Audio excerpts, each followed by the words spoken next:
All right, let's read Rambler number 35 by Dr. Samuel Johnson. This is for Tuesday, July 17th, 1750. The title of this essay is The Marriage of Prudence Without Affection. There's a bit of Latin here. Non prodnuba Juno, non hymenes adest non illi gratia lecto, by Ovid. And then a quote. Without connubial Juno's aid they wed, nor hymns, nor the graces blessed the bed. Alphenston. To the Rambler.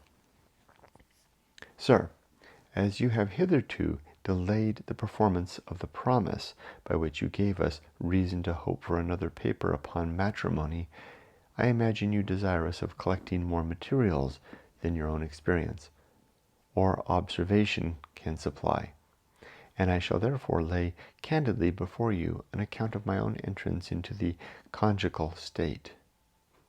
I was about 28 years old when, having tried the diversions of the town till I began to be weary, and began awakening into attention the more serious business, by my failure of an attorney to whom I had implicitly trusted the conduct of my fortune, I resolved to take my estate into my own care, and methodize my whole life according to the strict rules of economical prudence. Strictest rules, what if it's rules, of the economical prudence. Of economical prudence. What is that word? Rules. I'll have to look it up. In pursuance of this scheme, I took leave of my acquaintance, who dismissed me with numberless jests upon my new system, having first endeavored to divert me from a design so little worthy of a man of wit, by ridiculous accounts of the ignorance and rusticity into which many had sunk in their retirement. After having distinguished themselves in taverns and playhouses, and given hopes of rising to uncommon eminence among the gay part of mankind. Wow.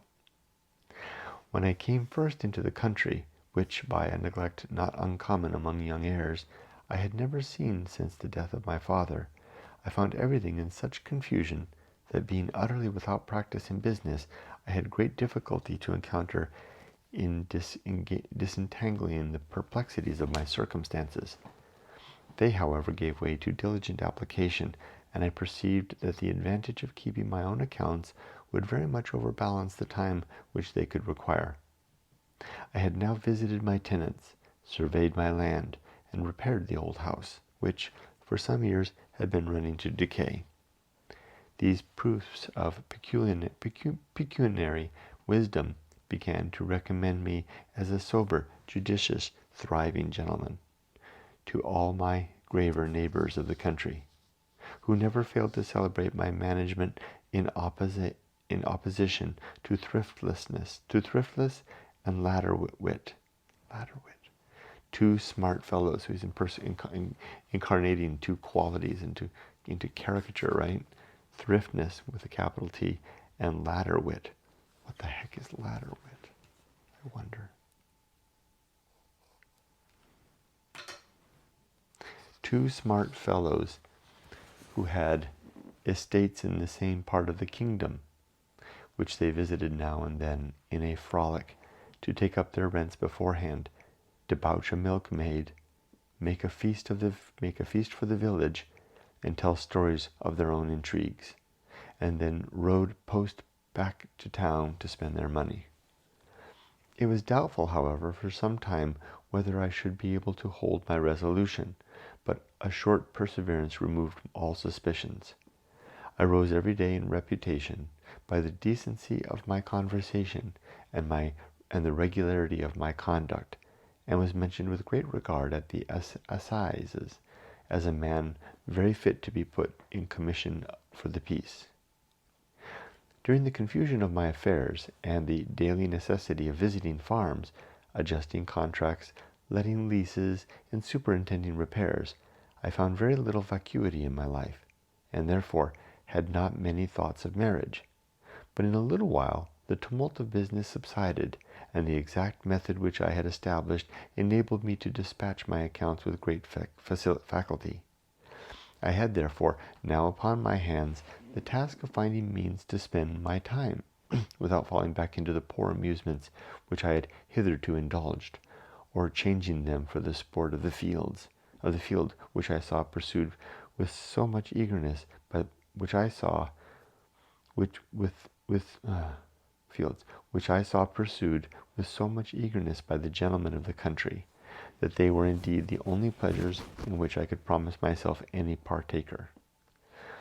The inconvenience of this situation naturally disposed me to wish for a companion, and the known value of my estate and my reputation for frugality and prudence easily gained me admission into every family, for I soon found that no inquiry was made after any other virtue, nor any testimony necessary, but of my freedom from encumbrances, and my care of what they termed the main chance. I saw, not without indignation, the eagerness with which the daughters, wherever I came, were set out to show, nor could I consider them in a state much different from prostitution, when I found them ordered to play their airs before me, and to exhibit, by some seeming chance, specimens of their music, their work, or their housewifery. No sooner was I placed at table than the young lady was called upon to pay me some civility or other, nor could I find means of escaping from either father or mother some account of their daughter's excellencies, with a declaration that they were now leaving the world, and had no business on this side of the grave, but to see their children happily disposed of, that she whom I had been pleased to compliment at table was indeed the chief pleasure of their age, so good, so dutiful, so great a relief to her mamma in the care of the house, and so much her papa's favorite for her cheerfulness and wit, that it would be with the last reluctance that they should part, but to a worthy gentleman in the neighborhood, whom they might often visit, they would not so far consult their own gratification as to refuse her, and their tenderness should be shown in her fortune whenever a suitable settlement was proposed. As I knew these overtures not to proceed from any preference of me before another equally rich, I could not but look with pity on young persons condemned to be set to auction, and made cheap by injudicious commendations. For how could they know themselves offered and rejected 100 times, without some loss of that soft elevation and maiden dignity so necessary to the completion of female excellence?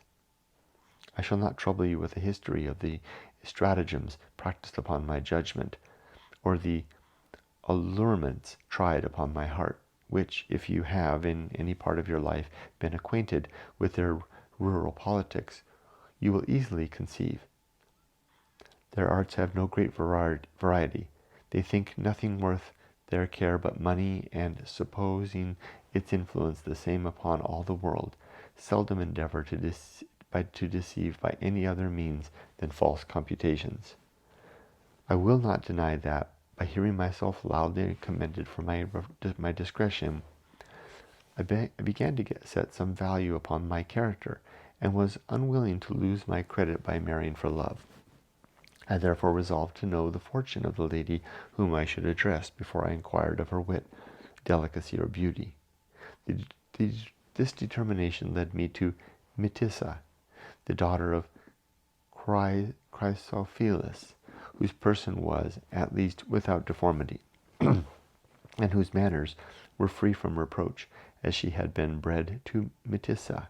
Therefore, I obtained leave from her parents to pay my court, and was referred by her again to her father, whose direction she was resolved to follow. The question then was only what should be settled. The old gentleman made an enormous demand, of which I refused to comply. Mitissa was ordered to exert her power. She told me that if I could refuse her papa, I had no love for her, that she was an unhappy creature, and that I was a perfidious, perfidious, it's a new word, perfidious man. Then she burst into tears and fell into fits. All this, as I was no passionate lover, had little effect. She next refused to see me, and because I thought myself obliged to write in terms of distress, they had once hopes of starving me into measures. But finding me inflexible, the father complied with my proposal and told me he liked me the more for being so good at a bargain. I was now married to Metissa, and was to experience the happiness of a match made without passion. Metissa soon discovered that she was equally prudent with myself, and had taken a husband only to be at her own command, and to have a chariot at her own call. She brought with her an old maid recommended by her mother, who taught her all the arts of domestic management, and was, on every occasion, her chief agent and directress. They soon invented one reason or other to quarrel with all my servants, and either prevailed on me to turn them away, or treated them so ill that they left me of themselves, and always supplied their places with some brought from my wife's relations. Thus they established a family over which I had no authority, and which was in a perpetual conspiracy against me. For Metissa considered herself as having a separate interest, and thought nothing her own but what she laid up without my knowledge. For this reason she brought me false accounts of the expenses of the house, joined with my tenants in complaints of hard times, and by means of a steward of her own took rewards for soliciting abatements of the rent. Her great hope is to outlive me, that she may enjoy what she has thus accumulated, and therefore she is always contriving some improvements of her jointure land, and once tried to procure an injunction to hinder me from felling timber upon it for repairs. Her father and mother assist her in her projects, and are frequently hinting that she is ill-used, and reproaching me with the presents that other ladies receive from their husbands.